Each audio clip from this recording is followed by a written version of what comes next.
listening to Thoughtless Casual Gaming with Brett and Jace. We are a Geelong-based gaming podcast where we play games badly and then talk badly about them.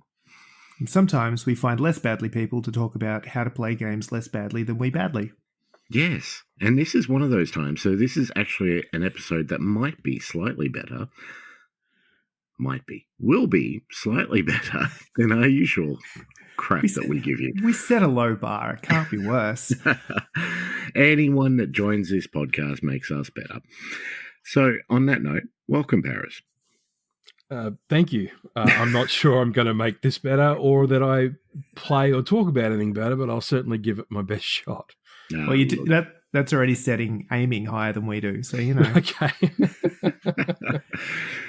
So, Paris, before we go into what we're going to talk about tonight, why don't you just give us a brief rundown, who you are, what your gaming history is like, how you came to be here tonight?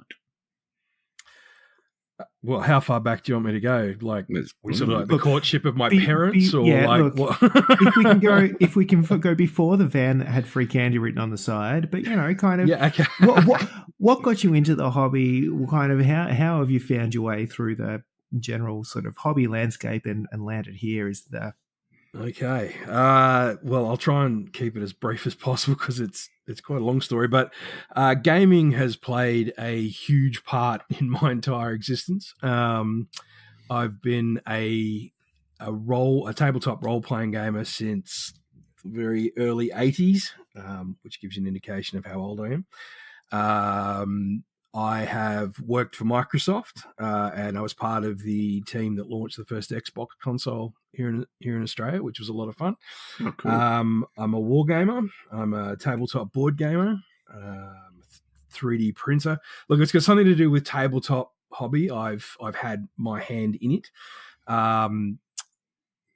About 10 years ago, I created some programs that use tabletop gaming to assist young people develop learning skills, coping skills, and other skills that they wanted through tabletop gaming, which I had a lot of fun doing, which is great. And now I am just a casual gamer. So mostly wargaming at the moment, or tabletop wargaming, but I'm actually about to start a new role-playing campaign, which I have not done in a very long time. Outside of that, the only podcasting chops that I've had is I was part of a Savage Worlds role-playing game podcast quite a number of years back for a while, which was cool, but unfortunately they no longer exist. So hopefully that's not the death knell of your podcast, though. Oh, no, like we had that death knell like a long time ago. Right. But so you're doing, or you have done what we have not done, and that is, helping the community in forming, these gaming sort of ties and opportunities for people, which is fantastic. Well, actually, I would argue the exact opposite, but sure. Would you like me to get into that? Because that is something that I would like to take you to task over, actually. Really? Yeah, absolutely. No, I'm a big fan of what you guys do, and while I'm very much a noob when it comes to the whole Blood Bowl 7s, etc., the community in Geelong that you guys have created brings a lot of benefit to a lot of people. The sheer community aspect and of gaming is just so beneficial to a lot of people. And this podcast is not about the work that I used to do, but I have watched how people gravitate around you guys, follow the events and stuff that you do, listen to your podcasts, etc. And I can hand on heart assure everyone that you guys do amazing stuff for the Geelong gaming community. So thank you. So if anybody else wants to be a guest on this podcast, that's you see how this has happened. Yeah. No word of a lie in there, eh, Paris? There isn't. I swear to God. Couple of quick fire ones off the back, though. Like to get off us, because we're very uncomfortable with any kind of compliments. Mm-hmm. Tabletop games of choice, obviously, apart from the one we're talking about today. What's been the favourite? Well, okay. So way back when I was a wee lad, I did play Games Workshop games. So I played Warhammer Fantasy when it came in a box with cardboard standees. How good were they? Yeah, I played Rogue Trader. But my favorite game from back then would have had to have been Space Marine. I feel if you're going to play, unless you're into specifically doing squad skirmishes, if you're going to play a war game, go big or go home, or in this instance, go really small or go home. And so, but that I just fell in love with this sort of mass combat that Epic Space Marine could bring. And I did play some Micro Armor too. I've played BattleTech. I've played. Oh, the list is long. I played. When I got back into wargaming, I got into War Machine. So I was pretty big in competitive War Machine and Mark II for a while. I wasn't any good at it, but I was in it. It was a big scene, though. Yeah, and then I moved over to Marvel Crisis Protocol when it first came out, and I think I was there for about the first 2 waves of it. I still kept collecting it, but never got around to playing. And now I'm into. There's a bit of Infinity in the middle there, and yeah, now I'm into the game we're going to talk about tonight, and I've been doing that one for a number of years now.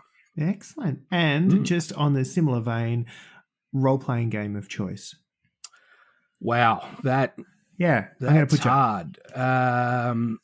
My go-to rule system would be Savage Worlds at the moment, and that's because it is a generic rule set. You can use it for any scenario, any genre. Very simple, but has enough depth to make it very interesting and cinematic and fun to play. Of course, I cut my teeth on the red box of Dungeons and Dragons, and then Traveller, then Star Frontiers, then Star Wars D6 West End Games. And while you can't see because my camera's not working today, I have a bookshelf behind me of games that I've been collecting since the early 80s, and I'm surprised my wife hasn't divorced me yet, but there you go. Aren't we all? Aren't we all surprised that his wife hasn't divorced him? Or I mean, what else could I possibly have meant? There's a few good ones in there, like Epic. I've got some amazing memories of Epic Space Marine. I never really played it seriously. Like there was always every game we played, we had like this one individual squat model that would, and I think his name was Dave, and he would just wander around the battlefield. Yeah, that's the sort of seriousness we were taking it. War Machine's, it's always been a bit of a popular one.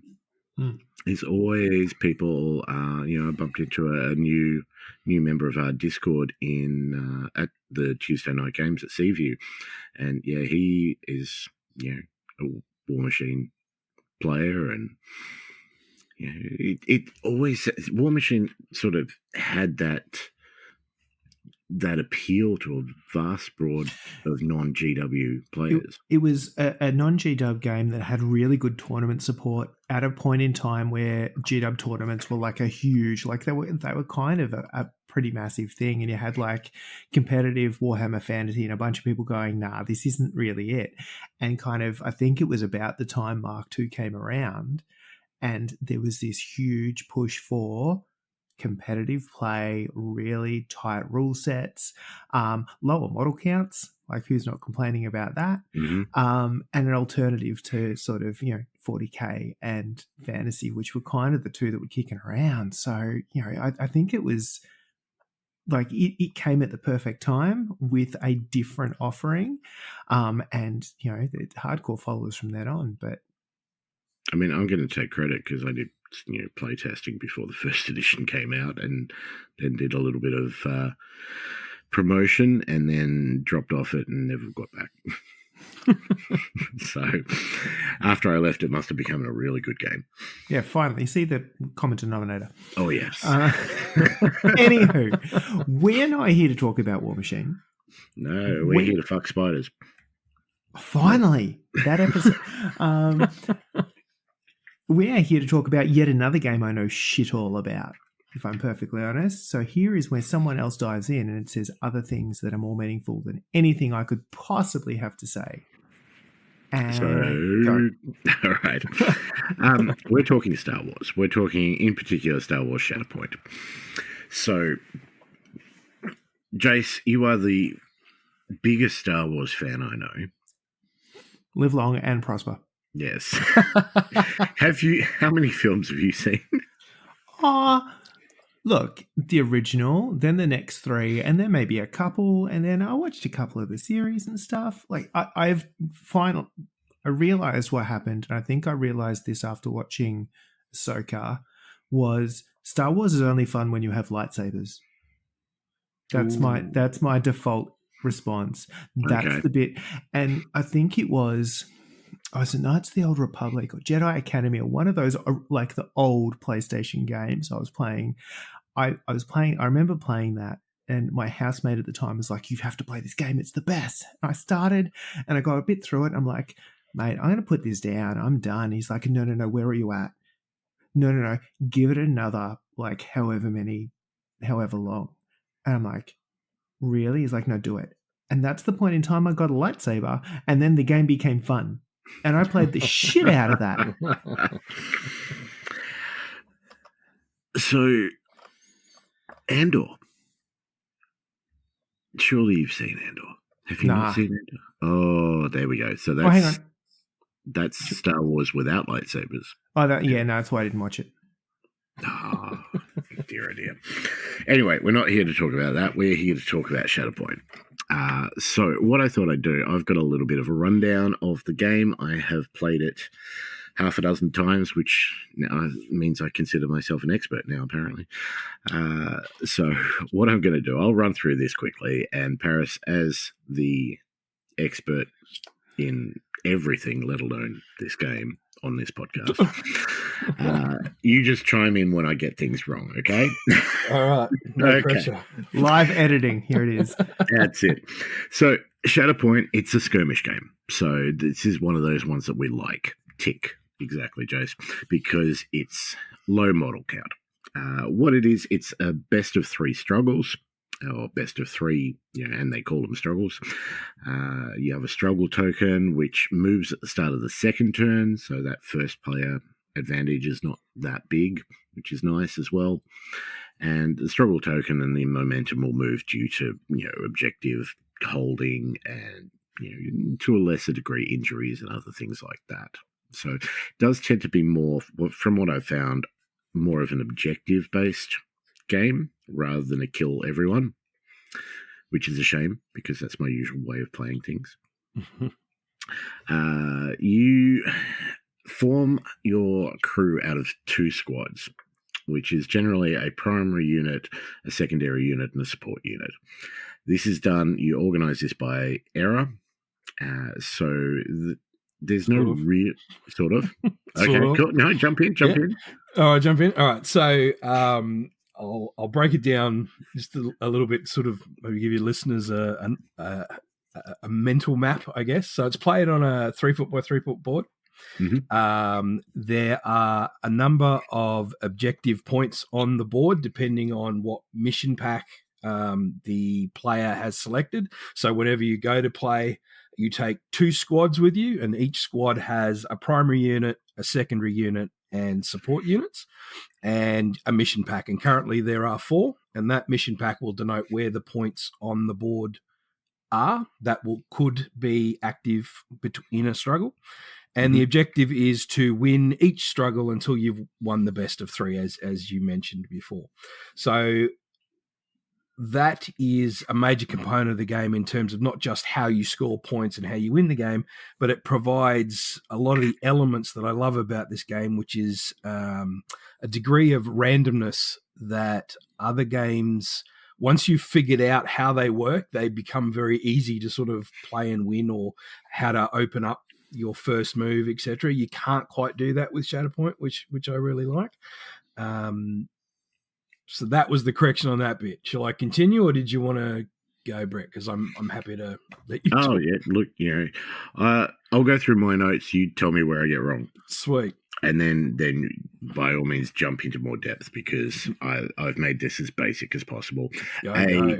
To make it easy for the listener, and B, because basic is about all I know. So when you're creating your squads, you can have bad guys and good guys, basically. You can play Luke and Vader. That's what I was remembering. The whole reason I stopped was to correct you about the era thing, and then I never talked about it. Correct. So I'm getting you back on track by reiterating my error. Thank you. So each model in the game is linked to a time period within the Star Wars universe. So if you've got the Republic era, you've got that small window of time between where the Republic falls off and it becomes the Empire and the Rebellion, and then you have post the fall of the last Death Star, and I think they call it the New Republic era or something like that. And then each model in the game also has a series of tags, which makes it eligible to be in certain areas. So some units can go across all eras. So in terms of the Star Wars storyline, those characters have appeared in multiple eras. So let's say Bo-Katan. So you'll see Bo-Katan in the Clone Wars, but you will also see her later on with Ahsoka, if I remember correctly, or at least the Mandalorian post Return of the Jedi. When you build your squad, they must be legal in terms of era, as you're correct, but you can have some that might have appeared across any timeline in your squad as long as they fit accordingly. And depending on the model, it'll have tags like Republic, Scoundrel, Empire, Jedi, Force User, a whole bunch of other stuff, and that helps the two squads work together, even if they're in different eras. So your two squads, you can take one from one era and one from another? Absolutely. Nothing's cool. And you can take good guys and bad guys, and you can mix good guys and bad guys within the one squad if they fit the era. Yeah. So you can sort of have a primary Vader and a secondary Luke, is that right? Correct. Okay. They might not work very well together, but you can do it. So it's kind of like Marvel in that case, where you're not limited to good guy versus bad guy sort of thing. Correct. Which is what I love. It gives you these opportunities to create, your own stories. What if, Vader renounced the Empire and joined up with Luke, that sort of stuff. Your primary is usually what you'll go for first. You'll pick that and go, each primary will have a certain points value, and that's how many points you've got to make up the rest of the squad. And this is another thing I do like too, because what you'll find is a lot of the more beefy, better, let's say, for want of a much better word than better. Yeah. Your better primary units will have less points to spend. Potentially, yes. Especially, yes. Yeah. So it gives it sort of a balancing act that way, which is just really nice in a game like this. Forgive me if I'm remembering incorrectly, but that's kind of like Malifaux, isn't it? I'm going to pretend like I understood any of that. All right, cool. We'll just each primary unit has a certain amount of points, as you said, to make up their squad, and the number of points to make up their squad is usually based around how powerful that primary within itself is considered. Powerful is a much better word than better. Yeah, and it also, but they might also bring sort of, you could have a really great primary that's got, let's say, 9 squad points, which is the highest currently, but they might not produce enough force, and force is or they might not bring enough force initially, but force is the currency of the game. It's how you activate all your special abilities, by spending force. So, for instance, Cassian Andor, which is currently one of the top models, He costs 9 points. He has 9 points, sorry, so he can bring a lot of stuff into his squad, but he only has 2 force with him and 3 to 4 being what the others can bring. Now, he's got some ability to add force during the game, but it's all conditioned on certain things happening. So it's a risk-reward kind of setup. In terms of him. Just real bare basics. Let's make sure I've got this right, because I literally have no concept. When you say primary, we're actually talking about the individual character. You're like, I'm going to take insert character here, this model. Yep. They then basically unlock an amount of stuff you can bring with them. Correct. So a squad will have up to 4 models. So a primary is always a single model at this stage of the game without anything being new added that we're aware of. Same with the secondary. It's always a single model. But a supporting unit can have 2. Cool. And that's usually the preference. There are a few of them that are only a single model, but most secondary units have 2 units in them. Groovy. This is all starting to make sense. Continue. Cool. Yeah. So, like, you can take, for example, as one of the squads, you can take Vader as your primary, Boba Fett as your secondary, and like some stormtroopers as a support sort of thing. Yeah, so, correct. Yep. The other thing I really like about this game is the order deck. So you create your squads. You've got, a primary, a secondary, and a support unit for 2 squads. So that's 6 different units. You take 1 card for each of those units, and there's another card called the Shatterpoint card, and you shuffle them into a deck, and then every turn you're drawing one of those, and that is the character that you're going with. You can manipulate that a little bit. You can say, I don't want to use that one. I want to pop them in reserve for the moment, spend a force, and draw the next card. And you're kind of stuck if you do that and it's somebody else you don't want to go with. So there is this, this whole thing about, I really need to go with this character, but that's not the character I've drawn, so I've got to make the most out of what I've got now. That being said, there is that Shatterpoint card, which is the extra card in the order deck, which when you draw that, you can go with whoever you like. And that, it's a cool little mechanic, which means that, I suppose the general consensus with all of these sort of all the games that we sort of play is that this is all happening at a particular point in time. And, best laid plans always go to shit as soon as you come up against somebody.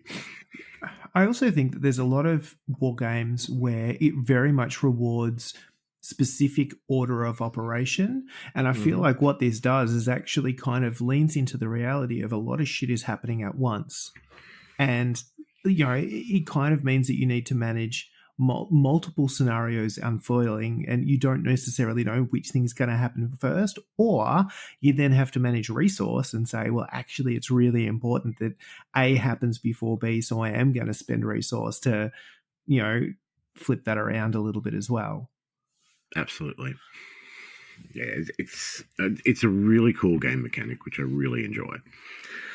Only other thing really that I was going to mention, the dice.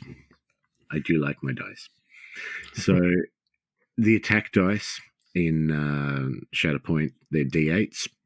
They've got a critical result, 3 hits, 2 what they call expertise, and 2 misses.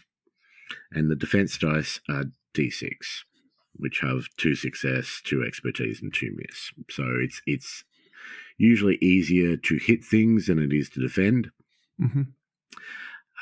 But there is an awful lot of damage that most of these units can take, and you're not necessarily going to wipe many of them off the board for the most part in games.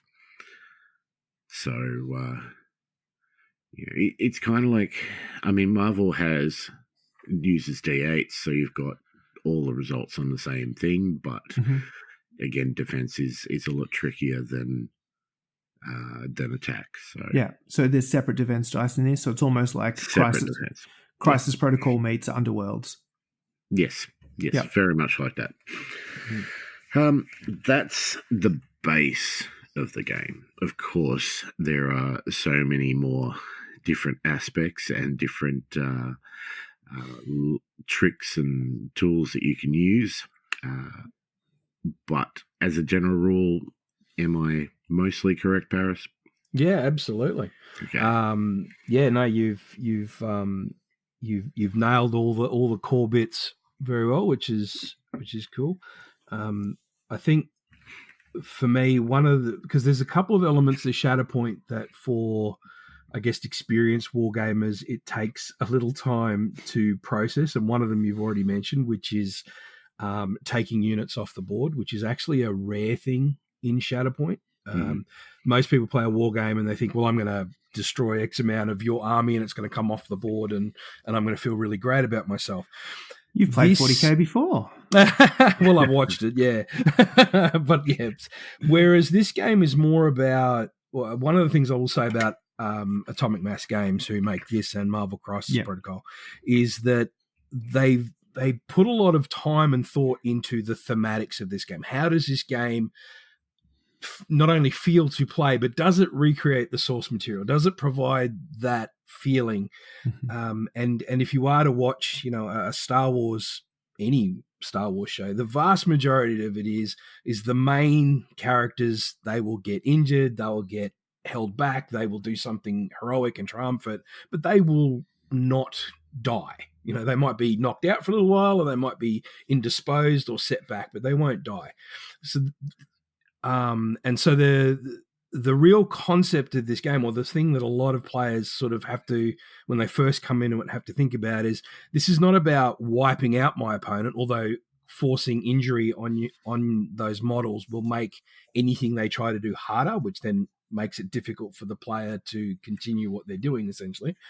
But what you're trying to do is A, collect the points. That's the most important thing, is to secure areas, and B, position yourself in such a way that you force your opponent to use more and more resources of their force, especially, or to have their models incapacitated in some way so that all their special tricks and combinations of stuff don't work as well. And that's how you gain the dominance if you're trying to win the game, essentially. So these are all the things I need to learn, because I've played a few games. I'm not great, but I enjoy it. That's right. I've played a lot of games and I'm not great, and I enjoy it. I made the mistake of looking at my win ratio on Longshanks, and I'm at 33%. Which is we don't look at that. No. Don't look. Just don't look. So there are two things. I think you've touched on the first one, but the other one I'm really keen to dive into too, because there's two things I've seen the game and I'm like, oh, I don't get this thing. And one is that the actual winner condition. So, because I've seen this idea of this kind of back and forth tracker, but that's really the crux of it. It is, yeah. So it's called the struggle tracker, and the way that you, if you can imagine, you've got a center point on that tracker, which is initially, when you start the game, is marked with a clear cube, and then 8 spaces either side of that is each player's side, if that makes sense. And on that furthest away 8th spot, you put a little black cube for each player. And the idea is that you're trying to move that white cube, or the clear cube, so that it will go on top of your last or your nearest black cube to that white point. We're That's playing how you win tug-of-war. the struggle. It's exactly like playing tug of war. So each time you, in your turn, if you score a point, as in you've captured an objective, or if you wound an opposing model, you will gain momentum, which adds to that struggle tracker. So you put another little black cube on. And so the idea is that you are trying to move. You get, I'm telling you how to play the game wrong now. Every time you win a point, that little clear cube moves towards your side as far as you can by points. Yep. If you gained momentum by wounding other units or other elements in the game, and that clear cube lands on top of the last black cube you've put down, you've won that struggle, and then it resets and you start again. Cool. And then it's best of 3, basically first to the Correct. black cube. So there's one bit is how much stuff have you got to gain momentum, basically making it shorter distance for the clear cube to travel. And then it's how many points have I got for the objective, moving the little clear cube, and we get those 2 to meet in the middle, and then we do it again. Does that mean the game could go forever? No. Okay. So so there's 2 ways that it won't go forever. One, in any version of the game that you play, and by that I mean just a casual game at home or in a competition. If in your turn, if the clear cube is on your opponent's side of the struggle tracker, you will immediately gain momentum. All right, so that you're gaining momentum and it's getting you closer to the center. Yep. If the clear cube ends back in the center, both players get a momentum. Right, so the idea of it's constantly. We get closer and closer and closer Yeah. until somebody eventually has to tip the scales. Okay, that makes a world of sense. The second bit that makes, I have looked at people playing the game and went, oh, that looks like a lot of stuff going on. And I'm just talking about all of the ability cards and stuff that go on. And I feel like that there's a funky mechanic or something different there. Yeah, there's certainly. So I must admit, this threw me when I first looked at the game, especially coming from Marvel. So with Marvel, you've got one card that denotes what your character can do, and you spend power to do the things. And if I roll dice to attack, that's how many hits that you, or how much damage you're going to take, provided whatever you didn't block. In Shatterpoint, what happens is after you've rolled your attack and your opponent has rolled their defense, whatever hits are remaining, you actually then look at this little diagram that's different for each character, and it tells you essentially how many spaces on that track that you've got, and each box within that track will have either damage on it or a condition or something that your character can do. And then you as the player, most of the time, will decide which way to go on that track to get the outcome that you're looking for.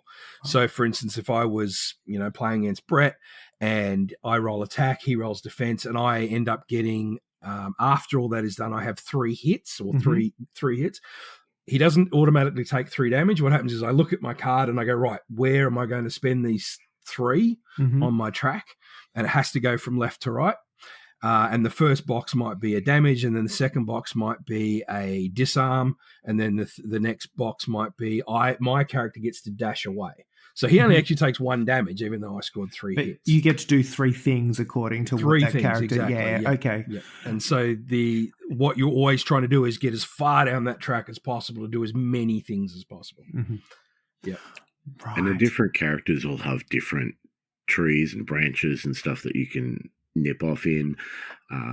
People like Vader, for example, will do a lot of damage, Vader, Anakin, and then other people will be more sort of strategic and have, be able to push you off objectives and, run around the board more and stuff like that. So how dare you suggest that murdering isn't strategic? I mean, Anyway. it is in real life, but in this game, there's not. It's not as much about murdering your opponent. Even though when I played Fox, that was all I wanted to do. I just wanted to kill Jyn Erso. So I did lots of damage, but definitely did not win that game.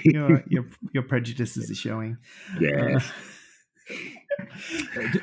Not to dissuade anyone to think that damaging your opponent's models is not a great idea, because ultimately with every wound every injury that a character gets, anything they do with force costs 1 more. So if you start the game with on average about 6 force, and all of a sudden you're having to spend 2 or 3 force for 1 ability on 1 character for that entire round, because you don't generally refresh your force until you've gone through every character in the 2 squads. It's all that risk and reward. It's all part of the game, and that's, I guess, for me, what really appeals is that every round of this game is like a puzzle, because not only is the objectives random, and when you set up the game, let's say Brett wins and decides he's going to play the mission Sabotage Showdown. for each struggle, which there are 3, there are 3 cards within that are randomly drawn for each struggle. So you don't know exactly what's going to come up until the next struggle appears, essentially, or is eligible. So what you'll find during the game is that you may have positioned yourself really well and taken out the first struggle, but flip over struggle 2, and all of a sudden Brett's models are all in the perfect position. I now have to try and figure out how I'm going to get my models back across the board to try and now take those spots. Added to that, as Brett said, because the draw, although alternating, it's a random draw from your deck to see who comes out, and you do have the ability to mitigate that to somewhat. If the right model comes up, it can be great. If the wrong model comes up, in terms of where your plan was going, you have to think quick on your feet and go, well, what are the ramifications now? How do I change this? So it's one of the things I really do enjoy about the game. And the other thing is, with a lot of those struggles too, though, that second and third struggle, quite a few of the missions have different options. So if you lose the first struggle and then flip over the card and you've got 2 options, as the losing player, you get to choose which of those is active. And then that's the one that you're playing with on struggle 2. So you do have a bit of a, balancing mechanic almost. Yeah, exactly, yeah. So, and going back to your question before about how long does this game take, essentially is what you're asking. So the other way that this speeds up, essentially, is when you get into struggle 2 and 3, what will happen is at the start in the vast majority of the missions, at the start of your turn, you will roll a defense die, and then depending on what symbol comes up, that particular point will be worth 2 points. And so there's always this opportunity to try and get more points. And then the other way that you speed the game up is that once in competition, once you reach a certain time limit, you go into mission critical, which means that no matter what's happened in your turn, at the end of your turn, you will get a momentum. Yeah, okay. All right, and then that will eventually bring you to the conclusion. And look, I think, it was generally this, if we look at the win condition, or this idea of, a tug of war, there is visually there's this idea around the stalemate where both people are just kind of going back and forward, but this idea around continually closing the gap between the two until you kind of have to tip the scales in one way or another. A really clever way that they've sort of thought about, all right, well, how can we up the stakes the longer this goes on and force a result one way or another? And it feels like that they've done a lot of thinking around how can we continually balance you get to go first, but you don't get to choose exactly who goes first. You flip the objective, but actually the other person gets to pick, because they're losing, which one of these 2 options they're going. There's a lot of that in it, which is nice. Which neatly segues to the kind of next question I've got, because, vague idea of how the game plays now. But there is a shit ton of games out there. So this one, you've said some of the stuff you like about it. I think we're heading that way anyway. But why Shatterpoint over any other of the 8 billion games we could be playing? Great. One, because I'm a huge Star Wars fan.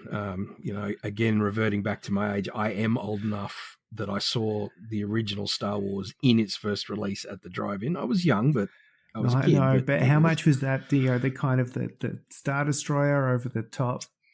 Yeah, that was huge. And I must admit that back then it was all about space wizards for me. I did love the Jedi and the light swords, but funnily enough, as I got older, and I've never poo-pooed that other people love different movies than me. Obviously, the 4, 5, and 6 were my movies. That's what I grew up on. 1, 2, and 3. It took me a long time to go, okay, I can accept this.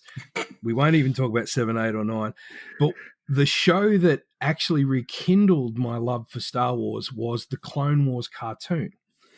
Absolutely fell in love with it. And now I find myself more enamored by the clones than I am by the space wizards. In fact, when I look at the way that they sort of developed and delivered the clones in those stories, I feel those characters have got more story arc and more depth to them than the main heroes of the Star Wars universe in many instances. But yeah, this game recreates those not epic battles, but those tight battles that you see in shows like the Clone Wars and Bad Batch, and it's that small unit versus another unit, and you're desperately fighting backwards and forwards, and the whole momentum thing is you get the advantage, and then all of a sudden you've you're wounded, and things aren't working to what you did, and the heroes have got to come back, and all of a sudden they're not injured or they go from wounded to injured, and they're back up fighting again, and it's just love that style of thing. The low model count is a big thing for me. I'm so time poor now that and my last big sort of war game that I was this heavily invested in was War Machine, and I loved it dearly, but it became a job in the sense, like I was playing competitively and I was really bad at it, but you had to learn hundreds of models. You had to learn the interactions. You had to learn what they did, all the different factions. In this, there's still moments where I'm like, I've got to remember which characters. I think there's like 100 and something like characters in the game now, or units in the game. But each model has only a small amount of things that it can do that I have to remember, and a lot of them are similar enough that I can go, that's the same as Boba Fett, or that's the same as someone else. So it's not as taxing on me. I don't have to remember 100 things. And while the game looked a little daunting when I first looked at it, especially all those weird, trees that why am I looking at a flowchart? Yeah, why am I looking at a flowchart? Once you get the concept down and you see it happen in action, it's very quick to pick up. It's but like any good game, easy to play, harder to master. That kind of setup. So, and going back to, it's just every round is a puzzle. It's not, I can't come to a game thinking I'm going to do this opening move and then I'm going to activate this model, and then I'm going to activate this model, and I'm going to put my opponent at this disadvantage. No, I've got to wait till see what I draw with a card, and then I've got to figure out, right, if I move this one now, or if I play this one now, what will that mean? What's left in my order deck? What are they going to draw next? All these questions I got to ask myself as I play each turn. I like that. I was stopping to give Brett a chance to sort of add any extras. No. Look, Paris has pretty much nailed it on the head. Star Wars has always been a huge part of my, loves and my life in general. My mum, when we were young, she used to make us, she got so sick of us watching the videos over and over again. She made us watch them without the sound, and then worked out that we knew all the words anyway, so it really didn't help her in any way, shape or form. I look around this room, there's Star Wars stuff everywhere. Legion, I dabbled. I've played a couple of games, but I have more models than I ever played games of. But Shatterpoint, being that low model count, slightly bigger models as well, so they look really nice when they're painted beautifully by someone like Paris, and they look kind of okay when I do them. So that helps. And yeah, look, it takes a lot of the good of Marvel Crisis Protocol and just sort of expands upon it too. There is, a new play mode coming, which is 2-on-1, similar to the way that Marvel had the big bads. The ultimate encounters that you can do the thing. Yeah. So there's a lot of thought that these guys put in, and the cards and the models have been updated and tweaked depending on this is too powerful or this is not holding its own sort of thing. So Atomic Mass games are really good with that sort of thing. They're on point with that across the board. Like, they seem to be really watching the scene, like doing some analysis of what's doing well and what's doing too well and that kind of stuff, and just those little tweaks. I also think that they've done a really good job in, I first saw Shatterpoint come out and went, it's Crisis Protocol but with Star Wars. And it's clearly not. Like, there is things that they've lifted, like good bits that they've lifted and gone, okay, we can kind of use this a little bit. But there is so much that is unique to the game, and it is not. Like, I think that they needed to do some stuff like, let's not have too much shit die all the time, because they are the big heroes that we're talking about, and they've done a really good job of capturing cinema in those really kind of intense, small scale missions where, you know, a couple of real super powerful characters that you want to see on a table aren't just wiping out units at a time, because, you know, there's a little bit more to it than that. So they're very, very good. They've done such a good job of like keeping the balance, keeping their finger on the pulse, and just kind of tweaking as they go, which is lovely. Yeah.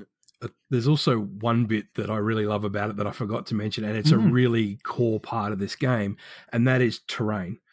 Every war game has terrain, but in Shatterpoint, I think they actually learnt this from Marvel, where they looked at it, and at least anecdotally what I've seen is in the Marvel game, you have characters that have got wall crawling and flying, but the vast majority of games that I've seen played, they take away the big buildings. They're almost like a pain in the bum.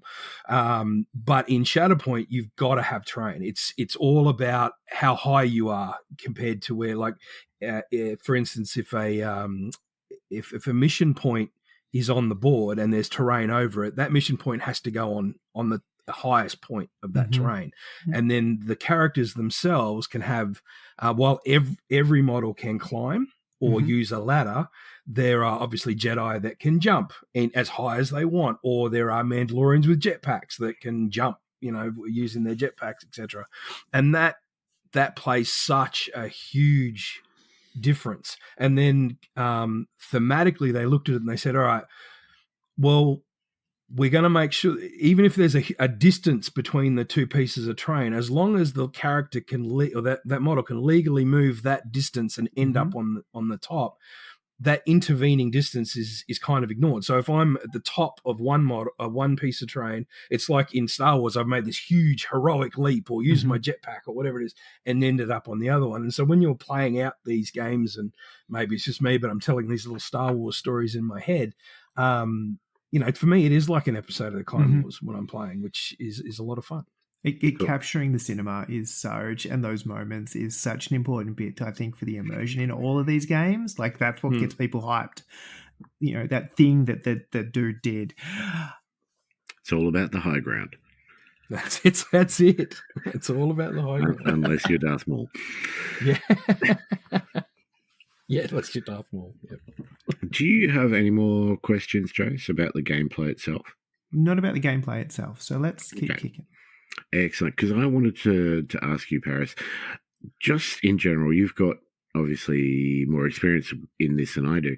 What is the Australian community like for Shatterpoint, and in particular, how are we doing down here in Geelong? The Shatterpoint community is, I wouldn't say it's a huge community, but there's certainly a dedicated group that play right across Australia. Here in Geelong, I think we're sitting, I'd say about 12 players just off the top of my head, which is almost on par with like the sort of collective groups around Melbourne, which is pretty cool. The game is so well followed, I guess, and so well supported that, you know, there are GTs or grand tournaments that happen across Australia. There's a Melbourne one which happened, I think, about 4 months ago now. The next one will be in Canberra for CanCon. Sydney has one, Brisbane has one, Perth has one, Adelaide, etc. And we're seeing people travel for those. Like, I constantly travel to Melbourne to play. I will go to Canberra to play. And even the, you know, not GT games, people will travel interstate to go play. Recently, in Sydney, they had a teams event. And there was, you know, there's no major prizes. There's no huge accolades. You're not getting a ticket to Worlds or anything like that. But people enjoy playing this game so much that they will go.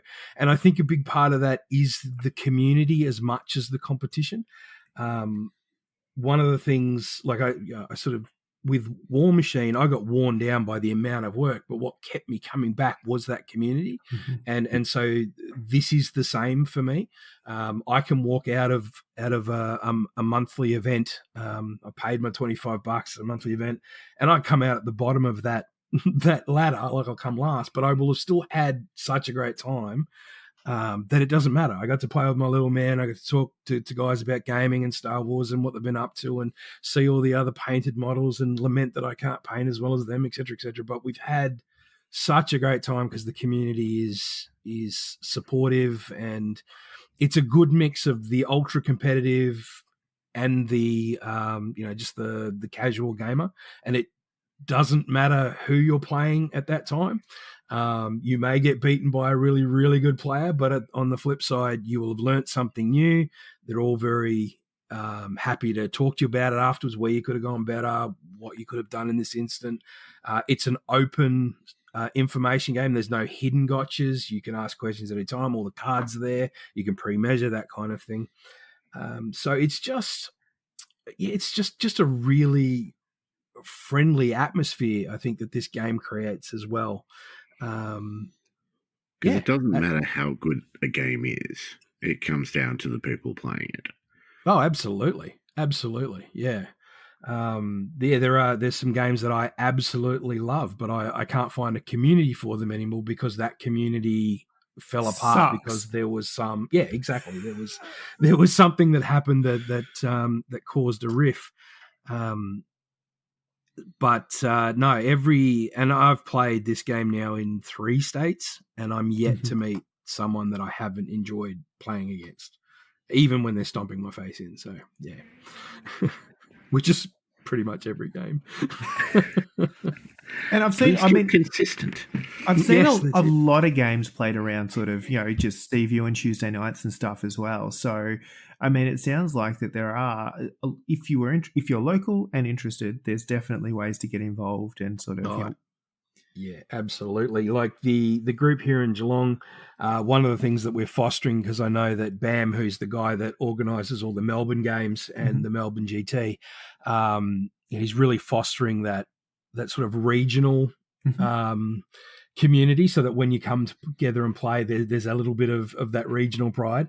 So Geelong is the 321st Porgs. That's where our little mascot is those weird little penguin things from the sequel Star Wars shows, which is cool.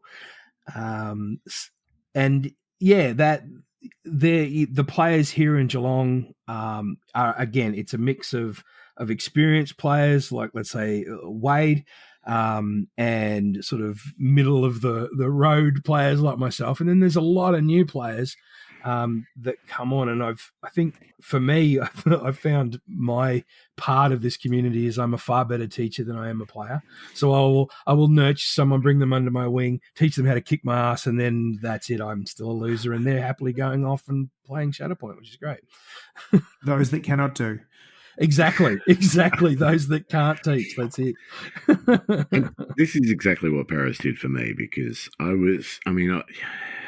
been talking on this podcast for ages about wanting to try Shatterpoint, and I've had models and all sorts of stuff for quite some time. But Paris very kindly showed me how this game is played, and there is a lot that I need to remember every single game, like what exactly a pinned or a disarmed actually do. But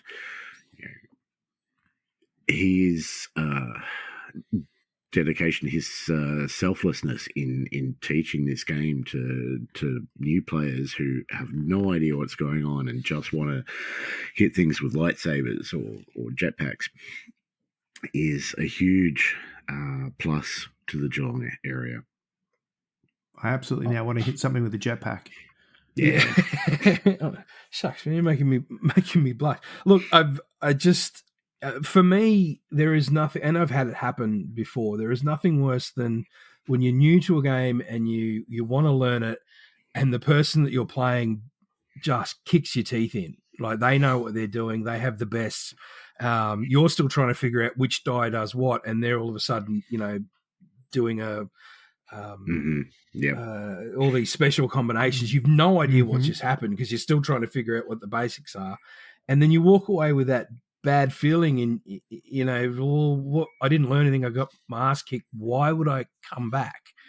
And if you're going to build a community, in my humble opinion, the first thing you have to do is build the community. The game is second at that point until they get a hold of it. They know how to play it themselves, and then they figure out how others play, and then they learn all that, and it has to be not a slow process, but it has to be a sequential process. There's no point going, this is a great game, smash their teeth in, and because you won't see them again. It's just oh, hallelujah. And unfortunately, it actually speaks to a conversation I was having at work this week, but this idea about relationships before results.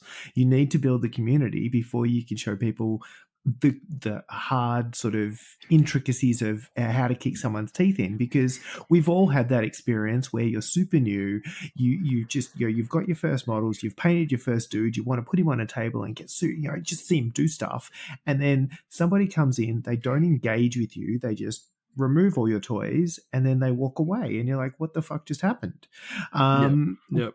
I mean, I've also had experiences where I've been super excited, I put my little dudes on the table and they've kicked the shit out of it and removed all my toys, and I've had a wonderful time because they were engaging and they were talking about it and they were interested in invested in me having a good time as well. So there's this really fun sort of, balance between just engaging with the person, because who would have thought we're playing a game with another person and their involvement and their enjoyment is actually going to have a flow-on effect to yours. My God. Yeah. I love that though. Yeah. Well, yeah, that's the thing. Like it's one, you could get upset that you never win a game and that's one thing, but imagine if you've got no one to play. You know what I mean? Like I could win every game that I play, but if I end up turning around and there's nobody left there to play in the community, then what have I proved? And we've all met that person. We have. Oh yes. Anywho, multiple people. Lots on, which is exciting, and it sounds like a pretty cool sort of community to get involved in. I think the next question would be, I'm assuming somebody is listening to this and they've gone, oh my God, this sounds amazing. You sold me on the game. You sold me on the models. You sold me on the community. What do I do next? Like, I think for someone interested in the game, what would you suggest how does one get into it? Well, my suggestion would probably be different. Most people go, oh, you need to buy X to get in or whatever. My first suggestion is, come to a game. So if you are in Geelong, come to the Seaview Club on a Tuesday night, or jump into, let's say, your Discord channel, have it see when people are playing and organise a game. I'm yet to find someone that doesn't have a set of models that wouldn't let you play with them. Do you know what I mean? And give you a game and show you how it plays and see if it's for you. That's number one. The advantage to playing it for the first time at Seaview is, hypothetically, if Shatterpoint doesn't do it for you, and I suggest you probably need help, but no, let's say it doesn't do it for you. There are other games going on at Seaview, and the community is great that you can just pick up on something else. But come and have a look at it first and see if it's for you. All right, we've tried before we've bought. Yep. Then this currently the game really needs you to buy the core box at this stage. And the reason I say that is because for the price point, and you can get it, I think now for probably on average around about that 120 to 150 mark, depending on the game. That's reasonable. It comes with all your dice, all your rulers. It comes with 4 squads. And in that box, there are at least, just off the top of my head, there are a number, or there's at least 4 models in there that are still highly competitive in the meta. So if you're looking at that, there's models in that box that are just go-to for a lot of competitive players, Captain Rex being one of them. Anakin is another one. And it also comes with Maul. Maul's very good. But it also comes with the train that you need to play the game at the start. It gives you everything that you need to start, set of rules, cards, etc. From there, you can be like me and buy everything, but I have a problem. I just can't help myself. I have to complete. And I've painted all the rebels, and I've painted all the Republic, and I've painted all the Separatists, but my Empire is still sitting unpainted. Which, I shame.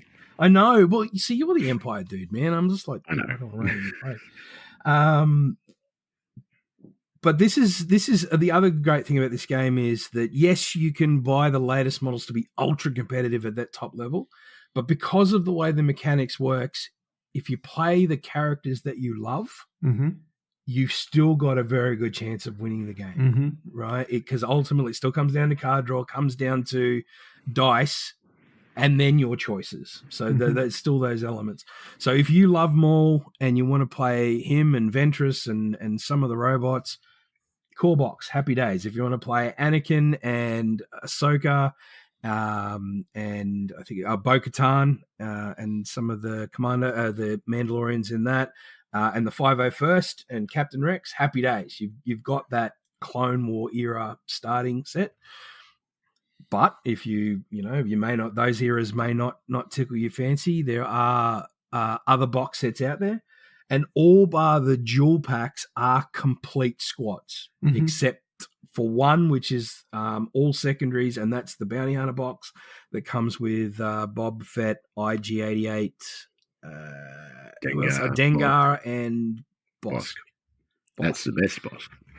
It is, and like I said, I'm a completionist, but I'm also loved painting them all. Like there are models that I've never even played yet, but I just loved painting it. And unlike other games, I don't have to paint every damn model the same color. Like each one of them is their own thing. So that's another bonus to the game. And the scale, they are that little bit bigger too, aren't they? Yeah, well, they're bigger than Legion. Yep. So for me, they're probably about the same. Do you reckon they're a bit taller than 40K, Brett? But just not as. I believe so. I think are they 38 mil, maybe? No, 32 mil, I thought. 32, but yeah. So they are slightly bigger, but they're well detailed, but not so over detailed that it'll take you forever to paint one. They haven't got the full G-dub of just cramming. Where else can we put a skull? No. I might take me like a whole day to paint a G-dub model, whereas in Shatterpoint it might take me 3 hours. You know, if to do a job that I'm happy with, and I'm a bit pedantic when it comes to them. But you know, when you put that's what is essentially all you need is 8 models to do 2 squads. That's a low model count. It's not a lot to carry. Happy days. And hang on. So you're doing a model in about 3 hours, and you need 8 models. So what am I hearing is 24-hour paint challenge. Yeah, go well, that all depends. If you're using contrast paint, you do it a lot faster. But I don't know about you, but white sucks for me, and there's a fair bit of white in clones. It's an airbrush. It's fine. And these models are beautiful. Like they're Atomic Mass do a lot of. They put a lot of work into making the model look like the character, making it play like the character. They also terrify me because these lightsabers are very thin, and Boba Fett's got that little thing on his helmet. And, like the detail is there, but oh my god, I am absolutely shitting myself sometimes carrying these around. They're all plastic though, aren't they? They are. Yeah, it's cool. It's not like we're trying to, either we're breaking metal off things, or B, resin snapping. You're fine. It's still scary. It can be scary. Yeah, it certainly can. Yeah. And I think this is the first Star Wars game now that's going to have models from every era. So the Legion, I don't believe, did the sequel stuff, but we're about to get not only models from the last Ahsoka series, but they have announced that like Kylo Ren is coming. Rey, Finn, Poe. Yep, all those characters. So that's going to be very cool. Very cool. Yeah, I'm itching for that Balin box. Yeah, Balin looks amazing. I may have acquired a hot toy of him recently. Oh, nice. And a scoundrel force user, that is going to be something truly, truly scary, I think. Overall, it's a bit of a thumbs up for me. It's a fun, easy, easy enough to get into Star Wars game. Yep, absolutely. and made all the more fun. You know, we've got a good community to show you how to do it, and thankfully there are quite a few, no matter where you are. So, but if you're in the Geelong region, certainly hit up the Seaview Club, and yeah, there'll be more than enough people to get you addicted to something new. There is always games going on. Yeah. And jump in our Discord because we want more pictures of. Well, I want more pictures of Shatterpoint models. I want pictures. I always want pictures. People talk too much in that thing. There's like some words. I'm like, just show me things. Are you saying you're sick of mine? No. I just posting. No. You keep bringing them in, Paris. I just want. No. I want more. No, I understand. I mean, lightsabers are fun to paint. That's my other point. But anyway, they are. They are fun to paint. All right. Anything else from you guys? I've run out of things. One question I have is there anything that you guys are organising for the rest of the year, or is your next event next year? We will be doing the next event next year. So we're just about to wrap up on the Blood Bowl Sevens League that we've been running. The grand final for that should be hopefully on Tuesday. And then after that, we're getting into silly season. So we'll let people, there'll be people to play games with, and by all means jump in our Discord and organise a game of whatever you want. But I think we'll be looking at next year before we start doing anything. Yeah. Thinking at this time of year is not my favourite thing to do, so let's not encourage more of it. No. Has exactly. Blood Bowl 3 come out? Blood Bowl 3 is, it's, whatever you want to call it, it is out. The third season, the box is sitting over here. The rule book is in my hot little hands. So it is definitely there. So I think that there'll be some people keen on just giving that a go and seeing what's different. Yeah. And spoiler alert. I noted there's a Kickstarter at the moment for all the little tabs for the books. Oh, excellent. They've done that again. Excellent. Yeah. Remind me to jump on that one. Yeah. All right, Jace, here's the time. I think it is time.